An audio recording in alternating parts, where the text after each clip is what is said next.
Use real English, don't use book English.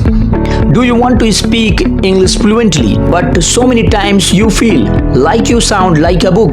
Do you know, friends, real English is very different from book English, and today we are going to use real English.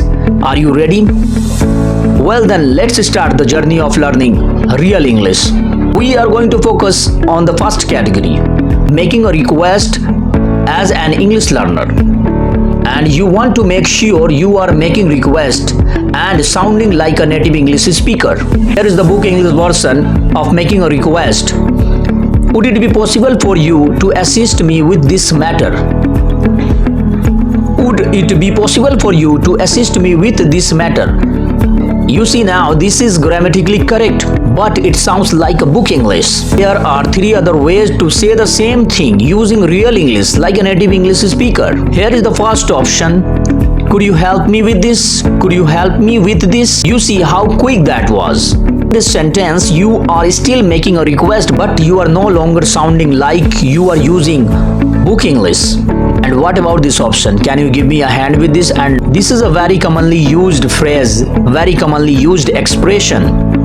Can you give me a hand? Can you give me a hand? If you are making a request and maybe you, my friend, want to ask somebody to help you, if you are building something or you are trying to move something and you are asking for somebody and you are asking for help, could you give me a hand with this? Could you give me a hand with this? They will be impressed with your English. Friends, what's about the third option? You are making a request. You can say, mind helping me out with this? Mind helping me out with this? Mind helping me out with this? You can say, do you mind helping me out with this? Do you mind helping me out with this? Do you mind helping me out with this? Again, even as I am saying it to you right now, it feels very comfortable for you. Feels like real English to me as a native English speaker. When you start using these options instead of using first option, you will sound more natural and more fluent. So 3 options making request. But what about this category? Category number 2.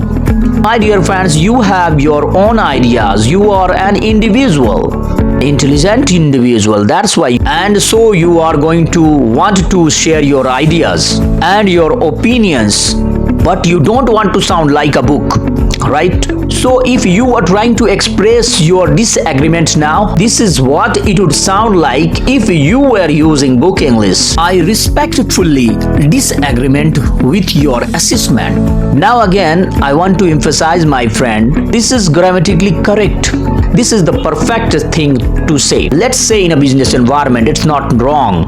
It just sounds very professional like book English. Again, I respectfully disagree with your assessment of the situation. But if you are in a conversation with your friends, just a regular, relaxed conversation, let's you are discussing your favorite movie, this is not the way you would say you don't agree with your friend. Here are 3 other options that sound much more natural. I don't think that's quite right. I don't think that's quite right. This is expressing disagreement, but in more natural, real way. What about this one? I see it differently. I see it differently. You see what's happening, right? Again, the book English version is not wrong. This is grammatically correct, but it's not real life English or real world English. English that native English speakers use in real. However, you say, I see it differently. I'm telling you, individuals speaking with you will feel your English is amazing because you are speaking like a real native English speaker.